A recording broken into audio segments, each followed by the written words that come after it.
आलू है नहीं हुण आलू नाल Inderjit Kaur worked 20 hours a week for 7 months without pay in a restaurant in regional Victoria. That was very hard, without money for my family, for myself, but I'm helpless.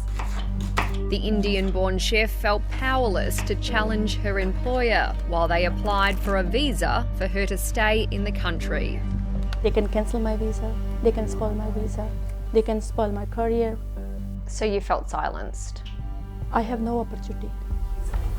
When Inderjit's visa arrived, her employer asked her to help pay for it, as well as reimburse any wages that were paid to her. She refused and lost her job. First, I broken, totally broken.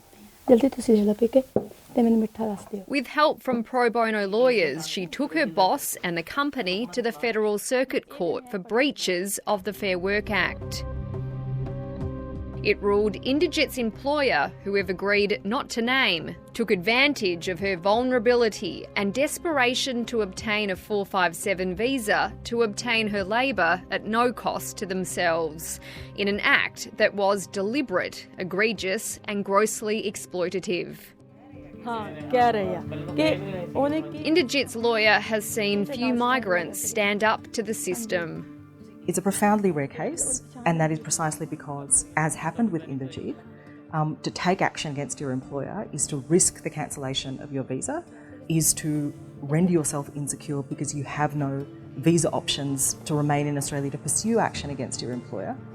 In a practical way. Professor Alan Fells chaired a coalition government review in 2019 after the 7-Eleven wage theft scandal. We found about 1 in 2 migrant workers were being exploited unlawfully. That's a sign of a system just not working at all. He found that many on student visas were working more than they were allowed to, often for below minimum wage, and employers were hiding wage reimbursement. So they pay the wage and then they take the worker to an ATM and get all the money back. Essentially, they're working for free or negligible. Professor Fells recommended 22 changes, including tougher criminal penalties, which the Labor government says it will implement. No one can excuse the predatory behaviour of employers who are exploiting people. It's flagged an overhaul of the migration system. These exploitative practices flow on across the Australian workforce and really diminish wages and conditions for all workers. The federal government is expected to release its proposals in the coming months around budget time. It's meeting specifically with legal groups and unions on migrant exploitation, and many of them are calling for whistleblower protections for workers, as well as visas to allow people to stay here in Australia and fight their dodgy employers. My one warning is don't bury the migrant underpayment issue in wider review of migration and ended up doing nothing.